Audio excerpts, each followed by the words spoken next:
এখন চলতেছে বিয়ের মৌসুম। এই বিয়ের মৌসুমে আমাকে একটা কেউ বিয়ের দাওয়াত দেয়নি। যেই পরিমাণে এখন বিয়ে হচ্ছে, এতগুলা বিয়ের মধ্যেও আমাকে কেউ নিমন্ত্রণ দেয়নি। তো যাই হোক, এগুলা নিয়ে ভাবতে ভাবতে আজকে শুনি যে আমাদের নাকি একটা বউভাতের নিমন্ত্রণ আছে। তো এখানে আজকে কিন্তু অ্যাটেন্ড করতে হবে। তো তার জন্য কিন্তু দেখতে পাইছো সুন্দর মতো রেডি সেডি হয়ে কিন্তু আমরা এখন সবাই মিলে যাচ্ছি। আর ওই রিসেপশনটা কিন্তু আমাদের বাড়ি থেকে একটু দূরেই ছিল। তো এখন আমরা অটোতে করে কিন্তু এখন চলে যাব। তো আজকে আমরা রিসেপশনে যাই কি খাওয়া দাওয়া করি, চলো তোমাদের সাথে সেটাই শেয়ার করবো আর কি। তো আমরা কিন্তু চলেও আসছি এখন রিসেপশনে।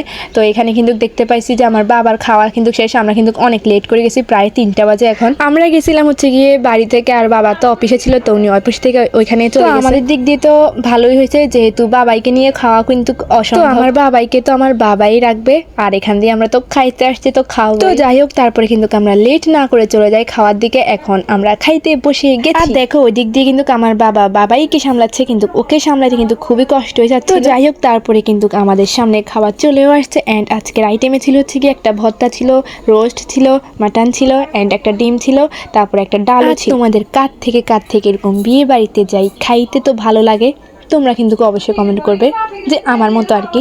তো এখানে আমার দিদি কিন্তু ডিমটাও খাচ্ছিল না, আমি সেই ডিমটাও খাই ফেলতেছিলাম। আর আমি খাইতে খাইতে সবাইকে একটু ভিডিও করতেছিলাম। আর দেখো তাদের এত শরম, মানে কি বলবো লাগে যে। তো যাই হোক, তাদের শরম তাদের কাছে থাক, আমি তো এখান দিয়ে খাওয়া দাওয়া করতেছি, আমার খাওয়া কিন্তু শেষ। তো এই ছিল আমাদের আজকে রিসেপশনের ছোটখাটো একটা ব্লগ। খাওয়া শেষ করে দেখি যে এখন বউ চলে আসছে। বউ কিন্তু প্রথমে আমরা দেখি নাই, তখন বউ ফটোশুট করতে গেছিল।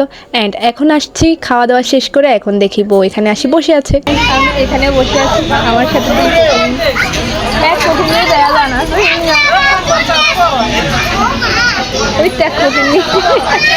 তো এই ছিল আমাদের নিমন্ত্রণ পাই না বলে একটা নিমন্ত্রণ পেয়ে যাওয়া একটা রিসেপশন। আর আরেকটা কথা, তোমরা দেখছো আমার গালের অবস্থাটি কেমন হয়েছে?